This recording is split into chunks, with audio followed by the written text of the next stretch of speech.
Assalamualaikum dear students, hopefully you are all doing well. Welcome to the platform of Nanak Academy. I am your host Mohammad Zulkarnain. तो students आज की इस video के अंदर हम लोग 9th क्लास बायोलॉजी जो हमारी न्यू बुक है इसका नेक्स्ट टॉपिक स्टार्ट करेंगे चैप्टर नंबर 3 का, जिसका टाइटल है structural advantages of plant and animal cells. इससे पिछले लेक्चर के अंदर हमने एनिमल और प्लांट सेल के दरमियान एक बेसिक कंपैरिजन को डिस्कस किया। होपफुली आप लोगों को वो समझ में आ गया होगा। अगर आप लोगों का किसी भी किस्म का कोई भी क्वेश्चन है तो आप कमेंट सेक्शन में जाकर पूछ सकते हैं। तो स्टूडेंट्स हम सबसे पहले टॉपिक के नेम को समझते हैं कि इसका मतलब क्या है, फिर जो है वो एक्सप्लेनेशन की तरफ चलते हैं। एडवांटेजेस कहते हैं स्टूडेंट्स फायदे को, फवाइद को। ठीक है, स्ट्रक्चर का मतलब क्या होता है, कोई चीज अंदर से किस तरह से, उसकी इसको उर्दू में कहते हैं साख, और आसान जुबान में समझ ले कि एक चीज जो है वो अंदर से किस तरह की है। ठीक है, इसे उसका स्ट्रक्चर कहते हैं। अब जो एनिमल और प्लांट सेल्स हैं, अब आपने पढ़ा कि कुछ खास स्ट्रक्चर्स ऐसे हैं जो सिर्फ एनिमल सेल्स में पाए जाते हैं, कुछ खास स्ट्रक्चर्स ऐसे हैं जो सिर्फ प्लांट सेल में पाए जाते हैं। अब वो उनके क्यों पाए जाते हैं, अब स्ट्रक्चर्स के एनिमल या प्लांट सेल के लिए क्या क्या फायदे हैं, क्या क्या एडवांटेजेस हैं, हम लोग इस बात को इस टॉपिक के अंदर स्टडी करेंगे। तो स्टूडेंट आपने क्या करना है, आपने जो इंट्रोडक्टरी 2-3 लाइन लिखी हुई है वो आप लोगों ने नहीं करनी। आप लोगों ने सिंपल यहाँ पे आना है कि स्ट्रक्चरल एडवांटेजेस सबसे पहले प्लांट सेल के क्या हैं और उसके बाद स्ट्रक्चरल एडवांटेजेस जो है वो एनिमल सेल के क्या है। तो स्टूडेंट्स आने सबसे पहले हम structural advantages of plant cell को स्टार्ट करते हैं। अब स्टूडेंट्स यहाँ पे 4 पॉइंट्स हैं, आप लोगों को लॉन्ग क्वेश्चन भी आ सकते हैं, तो आप लोगों ने 4 हेडिंग्स बनानी है। हेडिंग्स क्या बनानी है, जो आपने हेडिंग बनानी है, मैंने वो है वो रेड से मैंने उसके किट जो है मैंने स्केल कट बना दिया है। आप लोग जो है इसी तरह से बुक में स्केल बना लें, या फिर क्या करें आप लोग इसको पेन के साथ या बॉल पॉइंट के साथ आप लोग बुक के ऊपर जो है लिख लें इन हेडिंग्स को। आपने इन हेडिंग्स के साथ जो है इसको पेपर में अटेम्प्ट करना है। तो आप लोगों ने इसको याद रखना है, अच्छी तरह से याद रखना है। हम स्टार्ट करते हैं, बहुत आसान है, क्योंकि इससे पहले अगर आप लोगों ने हमारे तमाम लेक्चर्स लिए हैं उनको अच्छी तरह से याद किया है तो ये टॉपिक आप लोगों के लिए बिल्कुल भी मुश्किल नहीं होने जा रहा, बल्कि बहुत आसान होने जा रहा है, क्योंकि इसमें पिछले जो लेक्चर्स हैं की बातों को क्या कर रहा है वो रिवाइज कर रहा है। अगर आप लोगों को पिछले तमाम कॉन्सेप्ट्स क्लियर हैं तो आप लोगों के लिए टॉपिक बिल्कुल भी मुश्किल नहीं है और बहुत आसान है। तो स्टूडेंट्स हम देखते हैं, सबसे पहले वो कहते हैं प्लांट सेल्स हैं हैव रिजिड। रिजिड का मतलब होता है सख्त। आपको पता है कि प्लांट सेल्स में एक सख्त सेल वॉल होती है। अब मुझे पता है, हमने पढ़ा कि सेल वॉल 2 तरह की, ठीक है, उसकी 2 मेन लेयर्स हैं, ठीक है, बल्कि 3 लेयर्स, ठीक है, प्राइमरी वॉल, सेकेंडरी वॉल और मिडल लैमेला। समझ आ रही है? तो वो जो हमने पढ़ा कि जो सेल वॉल है वो एक रिजिड है, वो एक सख्त स्ट्रक्चर है। तो यहीं पे वो बात दोबारा रिपीट कर रहा है कि plant cells have rigid cell wall made of cellulose, जो कि किससे मिलकर बनी होती है स्टूडेंट्स, प्राइमरीली सबसे, ठीक है, बड़ी हद तक किससे मिलकर बनी होती है, सेलुलोज से मिलकर बनी होती है। जब हमने सेल वॉल पढ़ा हमने देखा कि सेलुलोज के अलावा और काफी चीजें उसके अंदर मौजूद हैं, लेकिन हम जब सिंगुलर चीज की बात करते हैं, जब हम ओवरऑल चीज की बात करते हैं, हम उस चीज को देखते हैं जो कि सबसे ज्यादा अबंडेंटली पाई जाती है। तो प्लांट सेल वॉल के अंदर सबसे ज्यादा सेलुलोज पाया जाता है। इसी वजह से हम जब भी जिक्र करते हैं प्लांट सेल वॉल का तो हम कहते हैं सेलुलोज से मिलकर बनी होती है। और आपको पता है कि इसके अंदर सेलुलोज किस मैनर में अरेंज होता है, क्रिस क्रॉस मैनर के अंदर अरेंज होता है। ये बात भी हमने पढ़ी थी। अब प्लांट सेल में सब सेल वॉल होती है जो कि सेलुलोज से मिलकर बनी होती है। इसका काम क्या है, देखिए एनिमल सेल के अंदर नहीं होती, लेकिन ये प्लांट सेल के अंदर है। अब प्लांट सेल के अंदर है, अल्लाह ताला ने इसे प्लांट सेल के अंदर रखा है, तो प्लांट सेल को इसका कोई फायदा भी तो हो रहा है ना। तो वो क्या फायदा है, वो ये है कि प्रोवाइड सपोर्ट। ये क्या करती है, जो प्लांट सेल है ना उसकी जो स्ट्रक्चर है उसको एक सहारा फराहम करती है और उसको हिफाजत देती है। हिफाजत किस तरह से देती है, पौधे के सेल में एक बड़ा सारा वैक्यूल होता है, वैक्यूल जो है वो प्रेशर एक्सर्ट करता है, जिसे हम टर्गो प्रेशर कहते हैं। अब स्टूडेंट्स अगर पौधे के बाहर सेल वॉल ना हो तो प्लांट सेल जो है वो फट जाए, ब्रस्ट हो सकता है, फट सकता है उस प्रेशर की वजह से। लेकिन वो जो उसके अंदर सेल वॉल है और सेल वॉल के अंदर जो सेलुलोज क्रिस क्रॉस मैनर के अंदर अरेंज हुआ होता है वो प्लांट सेल को ब्रस्ट नहीं होने देता, फटने नहीं देता। तो वो क्या करती है, सेल वॉल पौधे के अंदर एक तो उसे स्ट्रक्चरल सपोर्ट प्रोवाइड करती है, दूसरा उसे प्रोटेक्शन प्रोवाइड करती है, उसकी हिफाजत करती है। तो ये आप लोगों ने इसको ज़हन में रखना। आप इसकी हेडिंग बनाएंगे सेल वॉल की। उसके बाद स्टूडेंट्स नेक्स्ट टाइम होगा क्लोरोप्लास्ट। स्टूडेंट्स क्लोरोप्लास्ट में हमने डिस्कस किया क्लोरोप्लास्ट क्या होते हैं। ये प्लास्टिड्स के टाइप है, ये प्लांट सेल्स के अंदर पाए जाते हैं और ये ग्रीन कलर के होते हैं। ग्रीन कलर के क्यों होते हैं, क्योंकि इनके पास एक ग्रीन पिगमेंट होता है जिसे हम क्लोरोफिल कहते हैं। और इनका काम क्या है स्टूडेंट्स, इनका काम है फोटोसिंथेसिस करना। फोटोसिंथेसिस में क्या होता है, एक पौधा है जो सूरज की रोशनी को जज़ब करता है, लाइट एनर्जी को जज़ब करता है और उस लाइट एनर्जी को किसमें कन्वर्ट कर देता है, केमिकल एनर्जी के अंदर कन्वर्ट कर देता है। और वो जो केमिकल एनर्जी है वो किस शक्ल में होती है, वो ग्लूकोज की शक्ल में होती है, C6H12O6 ग्लूकोज बनती है। समझ आ गई स्टूडेंट्स? मैंने आप लोगों को फोटोसिंथेसिस की इक्वेशन भी लिखी थी, अगर आप लोगों ने वो लेक्चर नहीं देखा तो आप लोग जो है क्लोरोप्लास्ट का जाके लेक्चर देख सकते हैं। प्लांट्स में क्या होता है, plants they contain chloroplast, chloroplast की इसमें हेडिंग बना लेंगे। इनके अंदर क्लोरोप्लास्ट होते हैं विच आर रिस्पॉन्सिबल, जो कि जिम्मेदार है किसका, फोटोसिंथेसिस का। फोटो मतलब लाइट और सिंथेसिस मतलब तैयारी, सूरज की रोशनी में खुराक की तैयारी, इसको कहते हैं फोटोसिंथेसिस। तो इनके पास क्लोरोप्लास्ट होते हैं जो कि फोटोसिंथेसिस करवाते हैं। देखिए क्लोरोप्लास्ट काम कैसे, अब फोटोसिंथेसिस को कैसे करवाते हैं, खुराक कैसे तैयार करते हैं, मैंने आप लोगों को बताया था। कार्बन डाइऑक्साइड और वाटर दोनों मिलकर in the presence of light energy and chlorophyll, light energy chlorophyll की मौजूदगी में क्या बना देते हैं, C6H12O6 ग्लूकोज बना देते हैं प्लस ऑक्सीजन बना देते हैं। मैं आप लोगों के आसानी के लिए यहाँ पे दोबारा लिख देता हूँ, कार्बन डाइऑक्साइड और वाटर क्या करते हैं लाइट की मौजूदगी में, और दूसरा क्या चीज चाहिए होती है हमें, क्लोरोफिल चाहिए होता है, इसकी मौजूदगी में क्या बनाते हैं C6H12O6। ऑप्शंस ये असल ये ग्लूकोज और साथ ही ऑक्सीजन बनाते हैं। अब ये ग्लूकोज है जो कि हमें चाहिए, ठीक है, जो कि फोटोसिंथेसिस के नतीजे में बन रही है। अब यहाँ पे हो क्या रहा है, अब ये दोनों मिलकर लाइट एनर्जी को अब्सॉर्ब करते हैं और वो जो अब्सॉर्ब लाइट एनर्जी है वो ग्लूकोज के अंदर केमिकल एनर्जी की शक्ल में स्टोर हो जाती है। इस तरह से पौधा जो है फोटोसिंथेसिस करता है। तो क्लोरोप्लास्ट क्या करते हैं, वो कन्वर्ट का मतलब होता है तब्दील करना, लाइट एनर्जी को कन्वर्ट कर देते हैं जो chemical energy, chemical energy glucose के अंदर जो केमिकल्स की शक्ल में, जो बॉन्ड्स की शक्ल में उसके अंदर एनर्जी स्टोर हो गई है।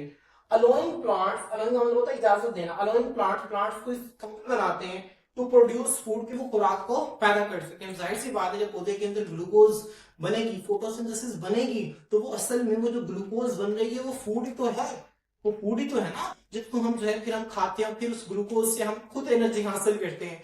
तो स्टूडेंट इसका दूसरा स्ट्रक्चरल एडवांटेज है। अब एनिमल्स के पास क्लोरोप्लास्ट नहीं है क्योंकि उन्हें उसकी जरूरत ही नहीं है, लेकिन प्लांट्स के पास क्लोरोप्लास्ट है। अब उसके पास क्लोरोप्लास्ट है तो क्लोरोप्लास्ट के जो स्ट्रक्चर के अंदर क्लोरोप्लास्ट पड़ा हुआ है, क्लोरोप्लास्ट का पौधे को क्या एडवांटेज है, वही तो हम डिस्कस कर रहे हैं, जो कि हमारे टॉपिक का टाइटल भी है कि हम स्ट्रक्चरल एडवांटेजेस को डिस्कस कर रहे हैं प्लांट सेल के अंदर, कि प्लांट सेल के जो स्ट्रक्चर है उसका प्लांट सेल को क्या एडवांटेज है, प्लांट सेल को क्या फायदा है। तो स्टूडेंट्स यहाँ पर जो प्लांट सेल के अंदर जो क्लोरोप्लास्ट है उसका प्लांट सेल को फायदा ये है कि जो क्लोरोप्लास्ट है प्लांट सेल को इस काबिल बना देते हैं कि क्या कर सके, वो फूड को तैयार कर सके। और कैसे काबिल बनाते हैं, उनके अंदर क्लोरोफिल मौजूद होता है, वो क्लोरोफिल क्या करता है, वो लाइट एनर्जी को एब्सॉर्ब करके केमिकल एनर्जी के अंदर कन्वर्ट कर देते हैं। ठीक है, तो स्टूडेंट्स ये हमारा सेकंड पॉइंट भी क्लियर हो गया। अब स्टूडेंट्स जो थर्ड पॉइंट यहाँ पे हेडिंग देंगे लार्ज, ठीक है, सेंट्रल वैक्यूल की देंगे। आप किसकी हेडिंग देंगे, सेंट्रल वैक्यूल, किसकी स्टूडेंट्स, सेंट्रल वैक्यूल की आप हेडिंग देंगे। चाहे इसके एक बॉक्स बना लें, चाहे आप जो है इसको हाईलाइट कर लें, चाहे आप इसको मार्कर से या पेन से लिख लें, इसकी आपने हेडिंग बनानी है। अब हम इसको रीड करते हैं, बहुत आसान है क्योंकि हमने इसे पहले पढ़ा हुआ है। The large central vacuole stores water. Friends हमें पता है कि पौधे के अंदर एक वैक्यूल होता है जिसको हमने कहा था कि ये वैक्यूल क्या काम है, वैक्यूल एक वेस्ट बिन है, ठीक है, वेस्ट बिन का काम करता है। पौधा क्या करता है, पौधे को जो चीज नहीं चाहिए होती, चाहे वाटर, सॉल्ट, कोई भी फजूल चीज है, वेस्ट मटेरियल जो प्लांट को नहीं चाहिए होती, इसका स्टोर हाउस है, वो उसको जाके वैक्यूल के अंदर फेंक देता है, वैक्यूल के अंदर रख देता है जाके। समझ आ रही है, तो वैक्यूल जो है किसी स्टोर हाउस के तौर पर काम करते हैं, किसी वेस्ट बिन के तौर पर काम करते हैं। जिस तरह हमें कोई चीज नहीं ना चाहिए होती, हम उसे क्या करते हैं, हम डस्टबिन में फेंक देते हैं। इसी तरह प्लांट सेल के पास जो चीज इजाफी होती है, जो चीज वेस्ट होती है, उसे अपने वैक्यूल में जाके फेंक देते हैं। ठीक है, the large central vacuole stores करता है वाटर को। उसके बाद न्यूट्रिएंट्स, न्यूट्रिएंट्स किसे कहते हैं, न्यूट्रिएंट्स कहते हैं जमीन के अंदर पाई जाने वाली वो चीजें जो कि हमारे लिए जरूरी है। जिस तरह आपको पता है कि हमारे लिए जो है आयोडीन बहुत जरूरी है, कैल्शियम बहुत जरूरी है, ठीक है, आयरन बहुत जरूरी है। आपने सुना होगा ना कैल्शियम जो है, दूध के अंदर कैल्शियम होता है, कैल्शियम हड्डियों को मजबूत बनाता है। आपने ये भी सुना होगा आयरन, ठीक है, ये साग पालक के अंदर आयरन होता है, आयरन जो है जिसमें क्या करवाता है, खून बनाता है। तो जो आप चीजें सुनते हैं कैल्शियम, आयरन, ये सारे क्या है, इन्हें हम न्यूट्रिएंट्स कहते हैं। क्या कहते हैं इन्हें, न्यूट्रिएंट्स कहते हैं, जो कि पौधे को जरूरी होते हैं और पौधे के लिए जरूरी होते हैं। ठीक, तो स्टूडेंट्स ये न्यूट्रिएंट्स जो है पौधे के लिए बहुत जरूरी हैं। और ये जो न्यूट्रिएंट्स है इनको क्या करता है, इजाफी न्यूट्रिएंट्स वाटर जो है, और इसके अलावा वेस्ट प्रोडक्ट, जो पौधे के अंदर वेस्ट प्रोडक्ट्स बनती हैं, जो इजाफी चीजें बनती हैं केमिकल रिएक्शंस के नतीजा में, तो वाटर को, न्यूट्रिएंट्स को, इजाफी न्यूट्रिएंट्स जो पौधे के अंदर आ गए और वेस्ट प्रोडक्ट को पौधा क्या करता है, अपने लार्ज, जो उसके सेंटर में एक बड़ा सारा वैक्यूल पड़ा होता है, उसके अंदर लाके वो क्या कर देता है, वो स्टोर कर देता है। उसके बाद फ्रेंड्स आपको पता है कि वैक्यूल जो है वो टर्बो प्रेशर भी अप्लाई करता है। ठीक है, अगर आप लोगों को उसके डायग्राम याद हो, अगर आप लोगों को यहाँ पे दोबारा ड्रॉ करके दिखाऊं, इस तरह से ये मेरे पास प्लांट सेल है, प्लांट सेल के सेंटर में स्टूडेंट्स इस तरह से बड़ा सारा वैक्यूल मौजूद होता है। और ये जो लार्ज वैक्यूल है ना, ये जो लार्ज वैक्यूल है जिसको मैं इस तरह से ठीक है लाइन लगा रहा हूँ, लार्ज वैक्यूल ये न्यूक्लियस को सरफेस तक ले लेता है और इसके अंदर वाटर है जो कि इसकी दीवारों पे प्रेशर लगाता है। इस प्रेशर को फ्रेंड्स हम टर्बल प्रेशर कहते थे, याद है ना, हम इसे टर्बल प्रेशर कहते थे।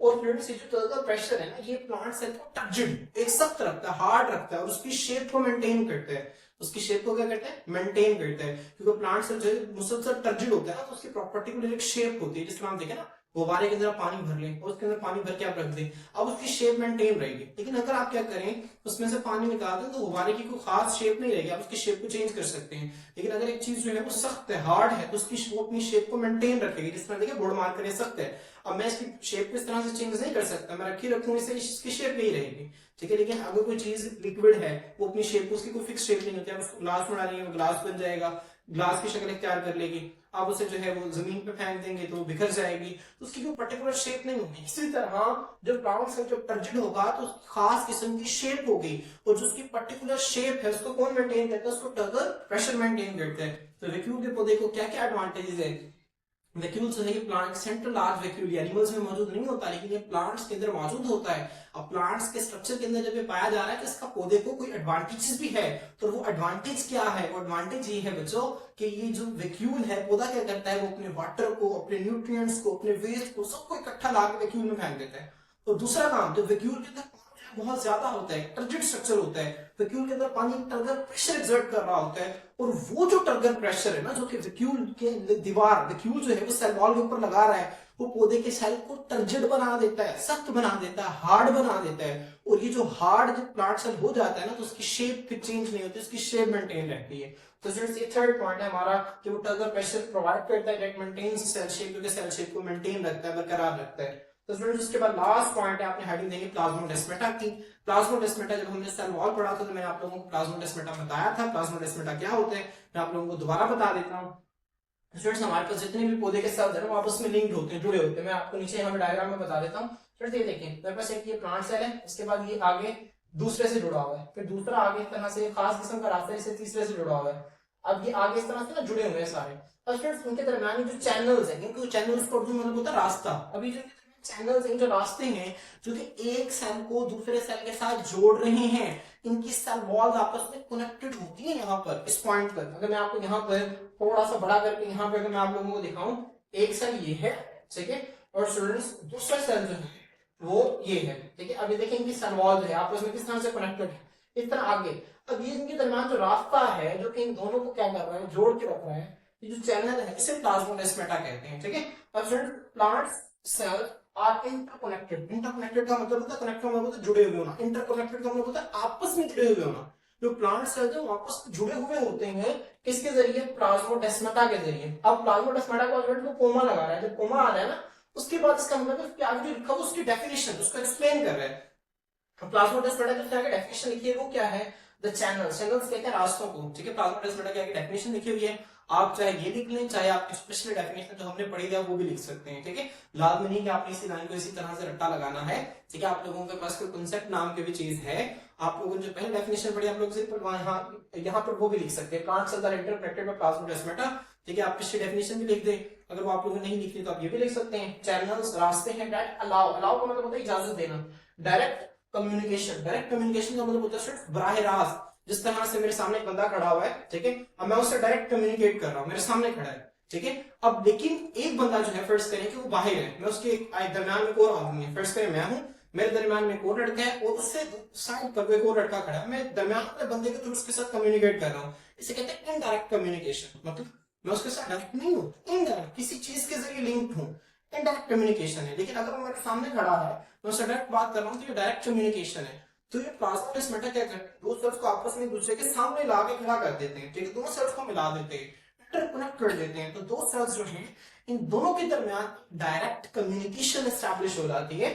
ठीक है। और कम्युनिकेशन में क्या होता है, कम्युनिकेशन का मतलब होता है राब्ता करना, बातचीत करना। और पौधे ने क्या है, बातचीत करनी। पौधे की बातचीत से मुराद ये कि वो अपने दरमियान चीजों को एक्सचेंज कर सकते हैं, चीजों को ट्रांसपोर्ट कर सकते हैं, समझ आ रही है। और क्या करते हैं, वो ट्रांसपोर्ट करते हैं, मुंतकिल करते हैं सब्सटेंसेस, चीजों को बिटवीन द सेल्स, सेल्स के दरमियान। मिसाल के तौर पर रूट्स है, रूट्स स्टूडेंट्स जो रूट्स है वो जमीन के अंदर है, अब जड़ जो है वो पानी को जज़ब करती है, रूट के सेल्स ने पानी को जज़ब किया तो वो आगे प्लाज्मोडेस्माटा के जरिए अगले सेल्स को भेज देगी, फिर वो आगे अगले सेल्स को भेज देंगे। इसी तरह से पानी मूव करता करता ऊपर पहुंच जाएगा पत्तों तक। तो आपने इसको ज़हन में रखना। प्लाज्मोडेस्माटा क्या है? ये खास किस्म के चैनल्स जो कि प्लांट सेल्स के दरमियान मौजूद होते हैं, और ये क्या करते हैं, ये डायरेक्ट कम्युनिकेशन को अलाउ करते हैं और सब्सटेंसेस की ट्रांसपोर्ट होती है प्लाज्मोडेस्माटा के जरिए। तो स्टूडेंट्स हमने यहाँ पे 4 पॉइंट डिस्कस किए, cell wall, chloroplast, central vacuole plasmodesmata. ये स्ट्रक्चरल एडवांटेजेस हैं प्लांट सेल के, मतलब ये जो चीजें हैं ये प्लांट सेल्स के अंदर पाई जाती हैं, उनके स्ट्रक्चर के अंदर मौजूद हैं, तो इन चीजों का उनको क्या फायदा है, हमने उन फवाइद को डिस्कस किया यहाँ पर। अगर आप लोगों को लॉन्ग क्वेश्चन आ गए तो आप लोगों ने इसी तरह से हेडिंग्स बनाकर और फिर इस लॉन्ग क्वेश्चन को अटेम्प्ट करना है। तो फिर अब हम स्ट्रक्चरल एडवांटेजेस देखते हैं एनिमल सेल्स के अंदर। अब कौन कौन सी चीजें हैं जो सिर्फ एनिमल सेल्स के अंदर पाई जाती हैं, प्लांट सेल्स में मौजूद नहीं होती, और एनिमल सेल के अंदर जो चीजें पाई जाती हैं उनका एनिमल सेल को क्या फायदा है, क्या बेनिफिट है, हमने इसको डिस्कस करना है। स्टूडेंट्स सबसे पहले देखें सेंट्रीफ्यूज। अब हमें पता है कि सेंट्रीफ्यूज जो हैं, स्टूडेंट्स आपने सेंट्रीफ्यूज के मतलब याद रखना, मैंने आप लोगों को बताया था सेंट्रीफ्यूज एनिमल्स के अंदर मौजूद होते हैं, ज्यादातर प्रोटिस्ट के अंदर मौजूद होते हैं, लोअर प्लांट्स के अंदर भी पाए जाते हैं, आपने इसको ध्यान में रखना है। लोअर प्लांट्स कौन से होते हैं? ऐसे प्लांट्स जिनमें जायरोम फ्लोएम नहीं होते, ठीक है, क्योंकि ज्यादातर प्लांट्स में जायरोम फ्लोएम होते हैं, ज्यादातर प्लांट्स हाई प्लांट्स हैं, इसी वजह से हम ये कहते हैं कि प्लांट्स में सेंट्रीफ्यूज होते हैं, लेकिन लोअर प्लांट्स के अंदर होते हैं, इस बात को आपने ज़हन में रखना है। अब स्टूडेंट्स देखिए यहाँ पर animal cells have centrifuge, animal cells के पास सेंट्रीफ्यूज होते हैं। अब स्टूडेंट्स मैंने आप लोगों को सेंट्रीफ्यूज का जब लेक्चर दिया था तो आप लोगों को याद हो, मैंने आपको बताया था कि इस तरह से हमारे पास ये सेल है, अब सेल में जब तकसीम हो रहा है इसके अंदर कहां पे क्रोमोसोम्स पड़े होते हैं, जब ये क्रोमोसोम्स पड़े होते हैं इसकी साइड पर यहाँ पर स्टूडेंट्स क्या मौजूद है, दो सेंट्रीफ्यूज मौजूद होते हैं, कि ये है और एक ये, एक दूसरे के एंगल है, एक दोनों एक दूसरे के एंगल पर है, सेंट्रोसोम एक यहाँ पे होता है अपनी मूव कर जाता है दूसरी साइड पर। अब जब वो दूसरी साइड पे मूव कर जाते हैं फिर ये क्या करते हैं, अपने अंदर से खास किस्म के धागे निकालते हैं, इन धागों को स्टूडेंट को कहते हैं स्पिंडल फाइबर। क्या कहते हैं स्टूडेंट? Spindle fibres. मैं इसको रिपीट करें, स्पिंडल फाइबर्स, ठीक है। तो यहाँ से खास किस्म के धागे निकलते हैं, स्पिंडल फाइबर्स कहते हैं, वो जाके क्रोमोसोम्स के साथ अटैच हो जाते हैं। अब जब जाके वो अटैच होते हैं तो फिर यह क्या करते हैं, वो स्पिंडल फाइबर को खींचते हैं। देखिए स्टूडेंट्स यहाँ पे देखिए, ये क्रोमोसोम इस तरह, इसके दो बाजू हैं, ठीक है, आपको यहाँ नजर आ रहा है, इसके दो बाजू हैं। एक स्पिंडल फाइबर जो इस सेंट्रीओल से निकलेगा ना, इस सेंट्रोसोम से निकलेगा, ठीक है। सेंट्रोसोम क्या होता था? पेयर ऑफ सेंट्रीओल्स, ठीक है, पेयर ऑफ सेंट्रीओल को हम सेंट्रोसोम कहते थे, तब से पेयर ऑफ सेंट्रीओल भी कह सकते हैं, सेंट्रोसोम भी कह सकते हैं। तो पेयर ऑफ सेंट्रीओल्स से या सेंट्रोसोम से धागा निकलेगा वो एक बाजू के साथ आगे जुड़ जाएगा, और जो इधर से निकलेगा वो इसके साथ आगे जुड़ जाएगा। तो स्टूडेंट्स जब ये दोनों खींचेंगे तो दोनों अलग हो जाएंगे। स्टूडेंट्स जब ये दोनों अलग हो जाएंगे तो हम कहेंगे क्रोमोसोम सेपरेट हो गए हैं। अब स्टूडेंट आधे क्रोमोसोम एक साइड पे चले गए, आधे एक साइड पे चले गए। अब ये क्या हुई, क्रोमोसोम्स की बराबर इक्वल डिस्ट्रीब्यूशन हो गई है, बराबर की तकसीम हो गई है। अगर विलफर्ड ये वाला इसके साथ आके अटैच ना होता तो दोनों क्रोमोसोम एक साइड पे चले जाते, इस साइड पे कुछ भी ना जाता। तो स्टूडेंट्स हम यहाँ पे कहते हैं कि क्रोमोसोम्स की बराबर तकसीम नहीं हुई, क्रोमोसोम्स की इक्वल डिस्ट्रीब्यूशन नहीं हुई। लेकिन होता क्या है, एक इसके साथ अटैच होते हैं, इसके साथ दोनों अलग हो जाते हैं, तो क्रोमोसोम्स की इक्वल डिस्ट्रीब्यूशन हो जाती है। तो सेंट्रीओल्स का ये बहुत इंपॉर्टेंट रोल है कि उनसे स्पिंडल फाइबर्स निकलते हैं जो कि क्रोमोसोम्स की इक्वल डिस्ट्रीब्यूशन में रोल प्ले करते हैं। तो फ्रेंड्स यहाँ पे देखें, animal cells have centrioles which make spindle fibers, तो क्या बनाते हैं स्टूडेंट्स? स्पिंडल फाइबर्स बनाते हैं। This ensure का मतलब होता है स्टूडेंट्स यकीन दहानी करना, जो कि इस बात को यकीन दहानी करवाता है, इस बात का ख्याल रखता है क्या पूरे सही दुरुस्त डिस्ट्रीब्यूशन ऑफ क्रोमोसोम्स की तकसीम ड्यूरिंग सेल डिवीजन, सेल के तकसीम होने के दौरान। फ्रेंड्स मैंने आप लोगों को बताया इसके एक सेल जो है जब तकसीम होता है इस तरह से, तो एक सेल जो है तो तकसीम होकर दो नए सेल्स बनाता है, तो उसके अंदर इस तरह से क्रोमोसोम्स भी अलग होते हैं, क्रोमोसोम्स की भी सेपरेशन होती है। तो स्टूडेंट्स जब क्रोमोसोम्स के तरह से सेपरेट होते हैं, जब उनके साथ स्पिंडल फाइबर्स आगे जुड़ते हैं, तो ये जो स्पिंडल फाइबर्स हैं क्रोमोसोम्स की सही तकसीम को इंश्योर करते हैं, यकीनी बनाते हैं। तो फ्रेंड्स आप लोग क्या करेंगे, इसको सेंट्रीओल्स की हेडिंग देके आप लोगों ने इसका एडवांटेज लिख देना। तो स्टूडेंट्स आपको पता चला ना कितना अहम एडवांटेज है, कितना अहम फायदा है, किसका अहम फायदा है सेंट्रीओल्स का एनिमल सेल को। तो मैं उम्मीद करता हूँ कि आप लोगों को इसकी बेहतरीन समझ आ गई होगी। अब फ्रेंड्स आगे हम देखते हैं लाइसोसोम्स। हमने पढ़ा कि जो लाइसोसोम्स हैं ये सिर्फ और सिर्फ किसके अंदर पाए जाते हैं, ठीक है, मतलब एनिमल और प्लांट से अगर हम कंपेयर करें तो एनिमल्स के अंदर पाए जाते हैं, प्लांट सेल के अंदर मौजूद नहीं होते। अब फ्रेंड्स लाइसोसोम जो है इनका काम क्या है, हमने इनका काम देखा था कि ये जो है ये डाइजेशन करवाते हैं। लाइसो का मतलब होता था सेपरेटिंग, स्पर्म्स कहते थे बॉडीज को। तो लाइसोसोम का मतलब क्या हो गया, तोड़ने वाली बॉडीज। ये ऐसी बॉडीज होती हैं जो कि हमारे जिस्म के अंदर वेस्ट मटेरियल्स को तोड़ देती हैं, हमारे जिस्म के अंदर कोई फालतू ऑर्गेनेली पड़ी हुई है, कोई डैमेज ऑर्गेनेली है, उसको ब्रेक डाउन कर देती थी। ये हमने इनके फंक्शन इन सबको डिस्कस किया था। तो स्टूडेंट्स आइए इस पर करते हैं। तो कहते हैं they contain lysosomes, animal cells के अंदर लाइसोसोम्स होते हैं फिल्ड विद एंजाइम्स, और एंजाइम्स के साथ भरे होते हैं। लाइसोसोम्स हमने पढ़ा था, ये क्या होते हैं, सिंगल मेम्ब्रेन बाउंडेड ऑर्गेनेलीज हैं जिनके अंदर क्या होते हैं, एंजाइम्स होते हैं। एंजाइम्स क्या होते हैं स्टूडेंट्स, मैंने आपको बताया था, ये खास किस्म की प्रोटीन्स हैं जो कि केमिकल रिएक्शंस की रफ्तार को बढ़ा देती हैं, स्पीड अप कर देती हैं। स्टूडेंट्स इनके अंदर लाइसोसोम्स होते हैं, एंजाइम्स के साथ भरे होते हैं that break down. Break down का मतलब क्या होता है स्टूडेंट, तोड़ना। जो कि क्या कर देते हैं, तोड़ देते हैं वेस्ट मटेरियल। वेस्ट मटेरियल्स का क्या मतलब है, फालतू मादे जो सेल के अंदर फजूल चीजें पड़ी हुई हैं, फालतू मादे पड़े हुए हैं, उनको क्या कर देते हैं, तोड़ देते हैं। लाइसोसोम्स क्या करते हैं, लाइसोसोम्स जो हैं वो एक किस्म की सेल के अंदर फजूल चीजों को क्या कर रहे हैं, साफ कर रहे हैं, फजूल चीजों को तोड़ रहे हैं। तो वो क्या कर रहे हैं, किस्म की सेल की सफाई कर रहे हैं। क्या कर रहे हैं, सेल की सफाई कर रहे हैं। और जो पुरानी टूटी फूटी चीजें थी, जो खराब चीजें थी, उनको वो क्या कर रहे हैं, उनको तोड़कर दोबारा से इस्तेमाल के काबिल बना रहे हैं। उनके अंदर से इजाफी चीजों को निकाल रहे हैं और फिर दोबारा उनसे नई चीजें बनेंगी। समझ आ रही है। मिसाल के तौर पर सेल के अंदर जो है, अब ये फर्ज कर लें माइटोकॉन्ड्रिया है, माइटोकॉन्ड्रिया ऑर्गेनेली है, वो खराब हो गई है, ठीक है, वो डैमेज हो गई है। अब लाइसोसोम क्या करेगा, उसको आएगा, उसको आगे तोड़ देगा। अब आपको पता है उसके अंदर प्रोटीन्स भी होंगी। अब उसकी प्रोटीन्स किसके अंदर टूटेंगी, अमाइनो एसिड्स के अंदर। जब वो अमाइनो एसिड्स के अंदर टूट जाएंगे तो उन अमाइनो एसिड से आगे नई प्रोटीन भी तो बन जाएगी। इस अमल को क्या कहते हैं, रिसाइकलिंग। जिस तरह आप रद्दी, आपके पास रद्दी इकट्ठी हो जाए, आप रद्दी जो है वो कबाड़िया को दे आते हैं, ठीक है, वो कबाड़िया क्या करते हैं, वो आगे से उसको आगे ठीक है पेपर मिल में देता है। वो क्या करते हैं, उसी पेपर को दोबारा से नए पेपर के अंदर कन्वर्ट करते हैं, फिर दोबारा वो आपके पास आता है, फिर आप दोबारा से उसे इस्तेमाल करते हैं। अब आपने क्या किया, एक फजूल चीज को देकर, एक फजूल चीज को क्या किया, दोबारा से एक हेल्दी चीज में बदल दिया, एक अच्छी चीज में बदल दिया। इसे कहते हैं रिसाइकलिंग। क्या कहते हैं, रिसाइकलिंग कहते हैं कि एक फजूल चीज को दोबारा से आप हेल्दी चीज के अंदर बदल दें, एक अच्छी चीज के अंदर बदल दें, इसे रिसाइकलिंग कहते हैं। ये लाइसोसोम्स हैं, ये क्या करते हैं, कंट्रीब्यूट करते हैं। कंट्रीब्यूट का मतलब है शमूलियत इख्तियार करते हैं, ठीक है। इसमें शामिल है सेलुलर क्लीनअप, सेल की सफाई में। एक तो जो फजूल चीजों को निकाल रहे हैं, तो एक किस्म की सेल की सफाई कर रहे हैं, किस्म की सेल की सफाई कर रहे हैं रिसाइकलिंग। और सेल के अंदर जो फजूल चीजें हैं उनको दोबारा से, उनसे दोबारा फायदेमंद चीजें बनाते हैं, सेल के रिसाइकलिंग में भी इन्वॉल्व होते हैं, ठीक है। तो स्टूडेंट्स ये सेकंड पॉइंट था हमारा लाइसोसोम्स। आप लाइसोसोम्स की हेडिंग देखिए, आप लोग इसको लिख देंगे।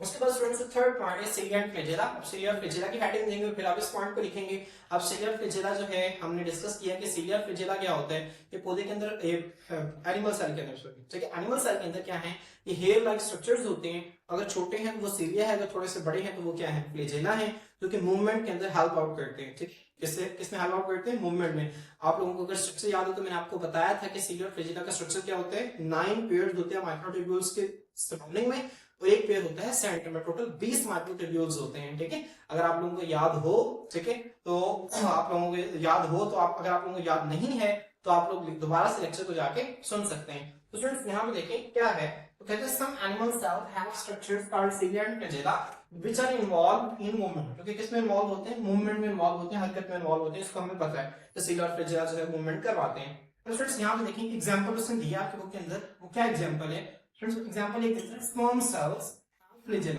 स्टूडेंट्स ये मैंने आपको पहले भी बताया कि स्पर्म सेल्स के पास फ्लैजेलम होता है। स्पर्म सेल्स का ना इस तरह से स्ट्रक्चर होता है, आप लोग यहाँ पे थोड़ा सा बड़ा करके ड्रॉ करूं, इस तरह। इनका ना एक जगह एक हेड होता है, हेड के पास जगह एक पेट होता है, उसके पास इसमें टेल होती है।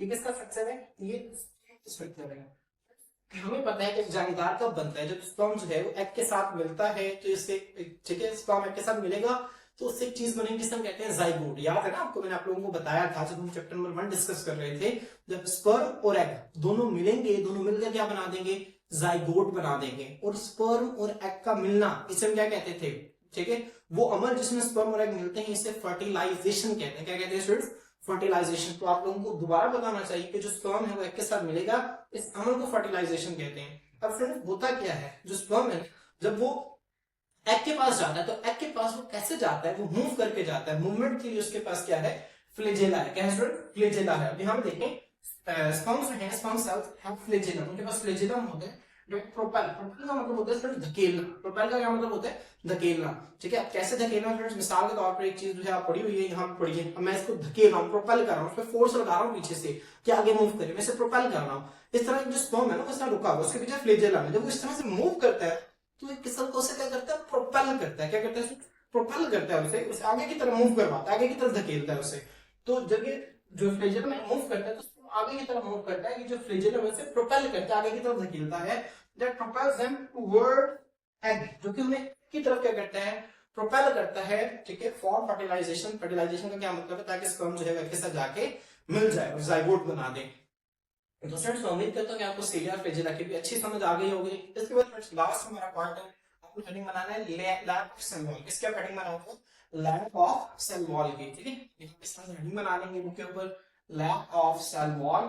फिर आप इसमें क्या लिखेंगे, अब एनिमल सेल के अंदर सेल वॉल नहीं होती फ्रेंड्स, अब नहीं रखी गई, इसका कोई ना कोई फायदा तो है ना। वो क्या फायदा है, अब जो सेल वॉल है वो एक सख्त स्ट्रक्चर है, वो एक रिजिड स्ट्रक्चर है जो कि एक सेल को रिजिड बना देती है। लेकिन एनिमल्स में हमें सेल रिजिड नहीं चाहिए, हमें सेल्स की शेप जो है उसको चेंज करना पड़ सकता है। जिस तरह मसल सेल है, मसल से जब कॉन्टैक्ट करते हैं तो उनकी शेप चेंज हो जाती है, इस तरह से शेप हो रहा है और इस तरह से शेप हो रहा है, ठीक है। तो हमें एनिमल सेल्स के अंदर शेप को चेंज करना पड़ता है। तो अगर सेल वॉल होती तो सेल की शेप जो है वो चेंज नहीं हो सकती, इसी वजह से एनिमल सेल्स के अंदर सेल वॉल नहीं रखी गई। तो फ्रेंड्स देखिए, the lack cell wall allowing them change shape, हम उन्हें शेप चेंज कर सकते हैं, उनके पास सेल वॉल नहीं है। इसका एडवांटेज है, उसके स्ट्रक्चर में सेल वॉल नहीं है एनिमल में, तो उसका एक फायदा ये है वो अपनी शेप को चेंज कर सकते हैं। और इसकी वजह से अब जो फ्लेक्सिबिलिटी है ना, ये जो लचक है, ये जो अब देखे ना, एक सख्त चीज है वो रिजिड है। अब जिसके पास सेल वॉल नहीं है वो फ्लेक्सिबल है, ठीक है, वो अपनी शेप को चेंज कर सकते हैं, लचकदार है। इस क्रूशियल, क्रूशियल का मतलब होता है फ्रेंड्स अहम, क्रूशियल का क्या मतलब होता है, अहम, फॉर सेल मूवमेंट, सेल की मूवमेंट के लिए ये जो अहम है। स्टूडेंट्स हमने, अगर आपको याद हो तो मैंने साइटोस्केलेटन आपको पढ़ाया था, तो मैंने आपको बताया था साइटोस्केलेटन के अंदर माइक्रोट्यूब्यूल्स, ठीक है, इंटरमीडिएट फिलामेंट्स और माइक्रोफिलामेंट्स होते हैं। मैंने आप लोगों को माइक्रोफिलामेंट्स के अंदर बताया था कि crawling of white blood sales, आपको याद है मैंने आपको बताया था crawling of white blood sales. हमारे जिस्म में 3 तरह के सेल्स होते हैं। हमारा जो ब्लड है ना, हमारे जिस्म के अंदर जो ब्लड है उसके अंदर 3 तरह के सेल्स हैं। एक को कहते हैं रेड ब्लड सेल्स, एक को कहते हैं व्हाइट ब्लड सेल्स और एक को कहते हैं प्लेटलेट्स। क्या कहते हैं स्टूडेंट्स, प्लेटलेट्स। शाबाश, मैंने आपको बताया था क्या है, red blood cell, white blood cell और प्लेटलेट्स।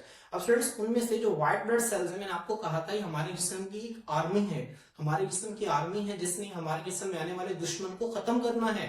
अब हमारे जिस्म का दुश्मन क्या हो सकता है, हमारे जिस्म के लिए दुश्मन कोई भी बैक्टीरिया हो सकता है जो कि हमें नुकसान पहुंचा सकता है, हमारे अंदर बीमारी फैला सकता है। तो स्टूडेंट्स फर्ज करें हमारे जिस्म में कहीं पर भी कट लग जाता है, छोटा सा भी कट लग जाता है, तो बाहर बैक्टीरिया बहुत सारे पड़े हैं, तो वो फौरन से उस कट्स के जरिए जिस्म के अंदर दाखिल हो सकते हैं। अब जैसे कोई बैक्टीरिया अंदर आएगा, हमारे व्हाइट ब्लड सेल जो हैं उनको बर्दाश्त नहीं है कि वो बैक्टीरिया हमारे जिस्म के अंदर आए, तो वो क्या करेंगे, वो फौरन से हमारी जो खून की नाली है, ठीक है, हमारे जो खून की नाली है ना, मैं आपको यहाँ पे दिखाऊं, हमारी जो ब्लड वेसल है, फौरन से जो व्हाइट ब्लड सेल्स अंदर वो यहाँ से क्रॉल करके रेंगते हुए इनसे मूव करेंगे बाहर और वहां पर आएंगे।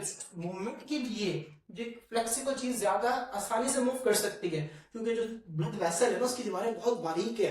अगर व्हाइट ब्लड सेल्स अपनी शेप को चेंज ना कर पाए तो वो कभी भी मूव नहीं कर सकते थे। बट जो ब्लड वेसल है इस खून की नाली के अंदर ही मौजूद है, उसकी दीवारों के अंदर से मूव नहीं कर सकते। उसकी दीवार, इसकी ब्लड वेसल वो छोटे छोटे से सुराख होते हैं, ये क्या करते हैं, थोड़ा सा अपनी शेप को चेंज करके जो है वो इससे बाहर निकल आते हैं और वहां पे पहुंच जाते हैं जहां पे दुश्मन ने अटैक किया, जहां पे इन्फेक्शन हो गया है। इन्फेक्शन कहते हैं जहां पे जरासीम फैलते हैं, इसके इन्फेक्शन, जहां पे कुछ जख्म हो गया वहां पे खुद ब खुद आ जाते हैं। तो स्टूडेंट्स देखिए जो फ्लेक्सिबिलिटी है क्रूशियल है हमारे सेल मूवमेंट के लिए, such as white blood cells moving to the side, side कहते हैं जगह को, इन्फेक्शन जहां पे माइक्रोऑर्गेनिजम्स फैल रहे हैं और इंजरी जहां पे यहाँ जख्म हो गया। तो स्टूडेंट होपफुली आपको ये समझ आ गया होगा। तो स्टूडेंट्स ये आपसे अलग अलग दोनों पूछे जाएंगे, तो आपसे पूछेगा कि स्ट्रक्चरल एडवांटेजेस लिखें प्लांट सेल्स के, तो आप 4 हेडिंग्स ये बना के आप ये लिख देंगे। जब आपसे पूछेगा स्ट्रक्चरल एडवांटेजेस लिखें एनिमल सेल्स के, तो आप 4 हेडिंग्स, सेंट्रियोल्स, लाइसोसोम, सीलिया, फ्लैजेला और लैक ऑफ सेल वॉल, तो 4 हेडिंग आप ये बना के लिखेंगे। अगर आप लोगों को आज के लेक्चर के अंदर किसी भी किस्म का कोई भी मसला है तो आप लोग कमेंट सेक्शन के अंदर पूछ सकते हैं। आज के लिए इतना ही, इंशाल्लाह नेक्स्ट वीडियो के अंदर नेक्स्ट टॉपिक के साथ आपकी खिदमत में हाजिर होते हैं।